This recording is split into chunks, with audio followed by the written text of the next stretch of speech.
Hi guys, M13 here, and this is for YouTube. I just finished making a nice long video for my Patreon. It was good. Generally, I think my first video of the day is generally my best because I'm not tired. My dog is. I decided to go for a ride. Look at these views, man. I got the new camera. I get lots of positive feedback about it. I'm glad you guys are liking it. I'll talk about my camera. You know what? I have a funny thing. When I first started making YouTube videos, I had lots of people asking me questions about my setup, about what camera I used, what microphone I used, what editing gear I used, and I ignored them. The reason was because in the beginning, I was literally the only person on YouTube doing what I do. In the very beginning, there was no such thing. I was making action videos before there was such a thing as an action camera.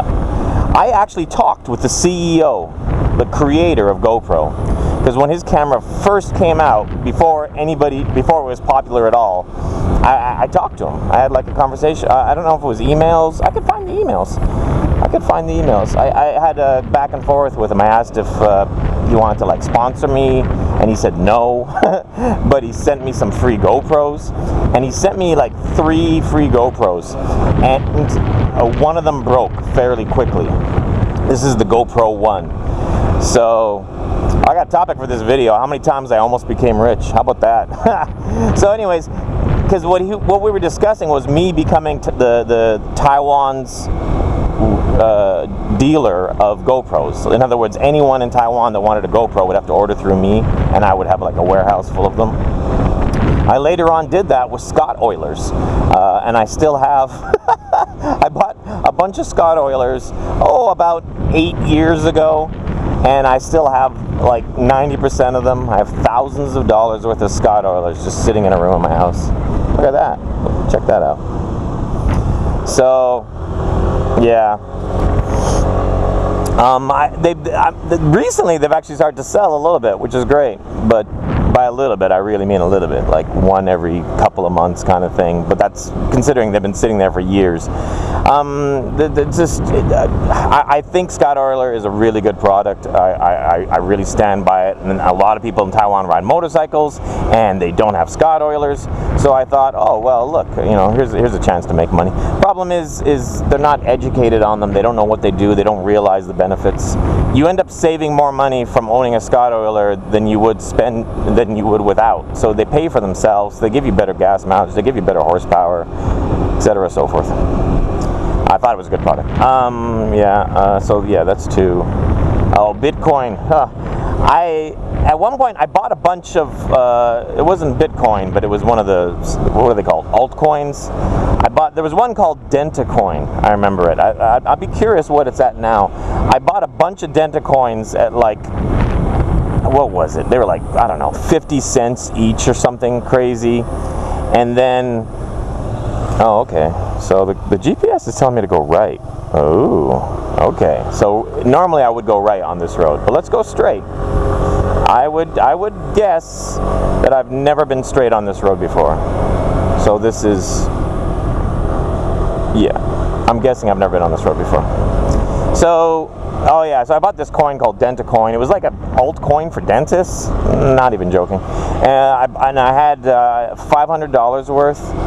And I remember it like, I think it went up like 10 times in value, like quickly, or like probably let's say 6 times, 5-6 times. It went up like 5 times in value, very quickly.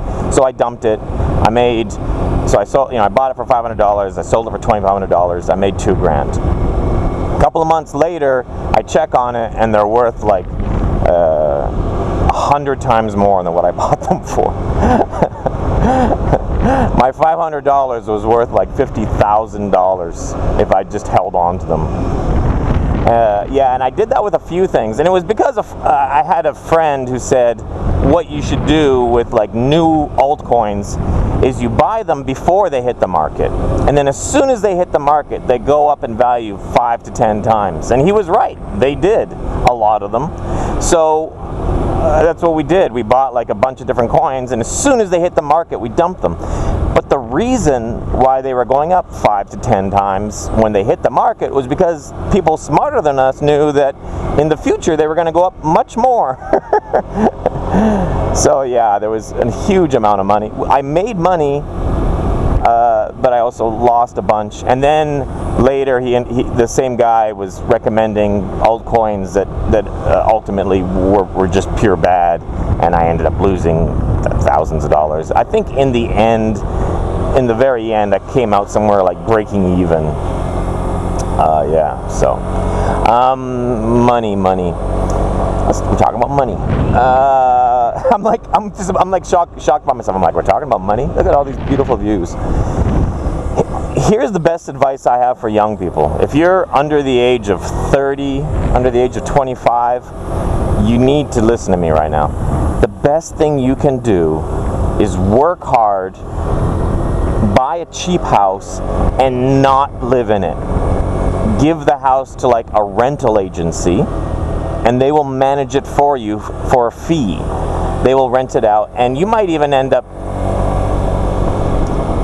yeah, hopefully you'll like break even, you know, figure it out, get like a long ass mortgage, like 20, 30 years or whatever. It brings the mortgage down so low that the people renting it pay the mortgage off for you, and maybe you get some money on top of that. And then, you know, and you get a rental agency that collects the rent for you, and if I think they have some kind of like insurance, so if the house all of a sudden needs plumbing or the work done or this or that, they'll cover part of it. I'm not sure how it works, but if you get, then what you can do is like 5 years down the line, that house might double in price. It's probably not going to go down. Generally, property doesn't, unless you're buying at the very, you know, peak of a boom. So then, and then what you do is like in 5 years, you don't sell it, or you do sell it, but you get another house that's nicer where you can make more money off the mortgage, or you get a second mortgage out on the first house and you use that money to buy a second house, and you don't live in it, you rent it out. You know where you should be living? If you're in your 20s and you're living in anything other than the shittiest, smallest apartment, you're stupid, because you're wasting money that's going to affect your future. You know what I mean? Like, in your 20s, you should be living in the humblest of abodes, and owning other homes that are nicer and renting those out. Because once you get up to the point where you own 4 or 5 houses that you're renting out, you can stop working for the rest of your life, if you so choose to. And God forbid anything happens to you where you can't work anymore, the rental money. And if it's too expensive to live in America, you could just move to another country, like Taiwan, or you know, even if you only owned, let's say you only owned one house, and you were only making $500 a month off of it.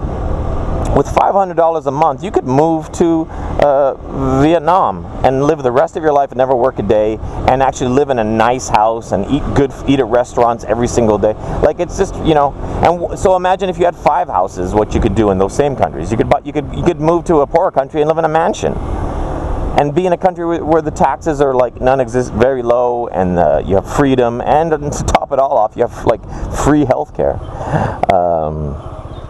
Although I don't know what the healthcare in Vietnam is like. Crappy, I'm sure. Okay, so we're having fun. We're riding around, and I don't really know where we are. There's a speed camera up ahead. So yeah, so that's, you know, I always think young people should be, because I had that. I actually had a house in Canada before I moved here. I bought it with my mom's life insurance. My mom passed away. I used the money to buy a small house, and it was cheap as dirt. A friend of mine recommended it to me because his dad was in retail, and he goes, yeah, there's this house. It's like nothing. You might as well. Oh my goodness, I just realized where we are. Wow. That kind of blows my mind. Yeah, so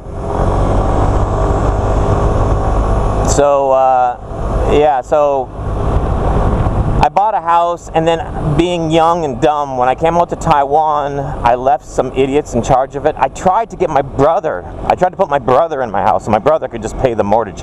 The mortgage on my house was 200 Canadian dollars a month. So we're talking 150 US dollars per month. That was the rent on a 4-bedroom house. This is a long time ago. Some of you are now wondering, how old is he? Is he 80 years old? Is he talking about a house from 60 years ago? Like, how was it so cheap? It was like a 35,000 US dollar house, and I put like 10 grand down on it. So I only owed like 25 grand. Yeah, it was ridiculous. And so that same house today is worth about $150,000. Yeah, and I could be renting it out right now for like $1,500 a month or something, and $1,500 a month is more than I make now. So if I still own that home, I'd be making like, you know, it's just ridiculous. Yeah. So yeah, and I let that slip through my fingers. What happened was the people that I put in there weren't making any payments on it, and then I ended up, after like 3 months of no payments, I put somebody else in there, but 3 months of no payments was only like $500-600 or something, and then so the bank was like, yeah, you should pay the $600, and I'm like, yeah, well, I got new tenants in there, and they're paying the mortgage every month now. Can't we just tag that onto the end? And they're like, no, you got to pay what you owe, the missing bit. You got to get caught up. And I'm like, yeah, well, I don't have much extra money, and I don't even think I'm going to ever move back to Canada, so why do I really need a house there? And like, long story short, I let the bank just repo my house. You know, it would have. And it's crazy because I'm intelligent, and people watching this video are like, no, you're not. And it's like, every test I've ever had says I am, but it's like intelligence and common sense are two different things, and I was woefully behind in common sense. You know, it's I blame it on not having any family. I blame it. That's a shitty thing to blame it on, I guess. But like I never had any financial advice ever growing up, ever.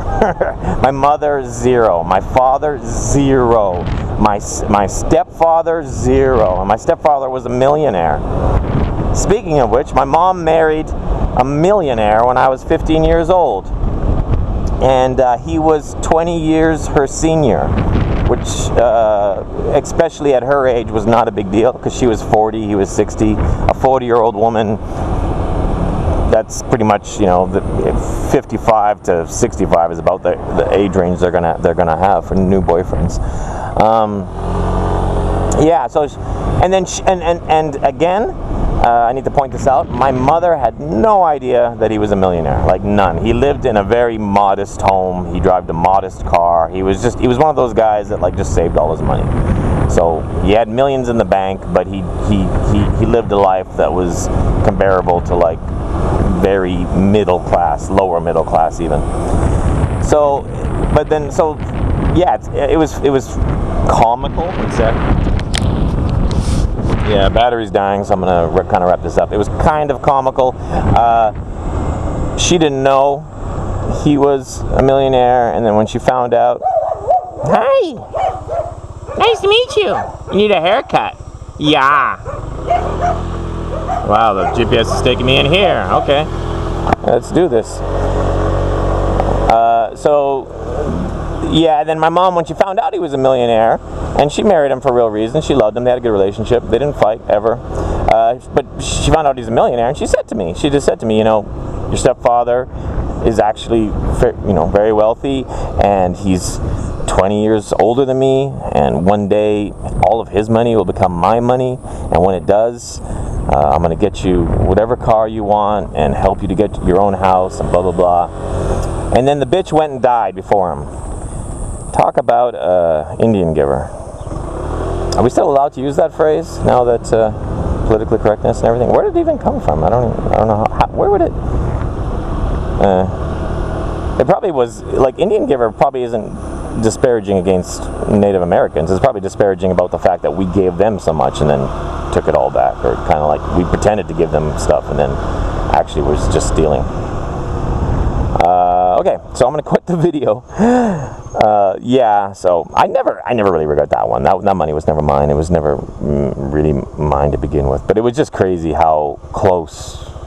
Yeah, due to one. If it wasn't for that one illness, I'd probably be a millionaire today. And there's actually been 2 other times I've almost been a millionaire. But I guess I'll talk about them in another video because I'm running out of battery. Okay, thanks guys. That was fun. Are we finished? No, not yet.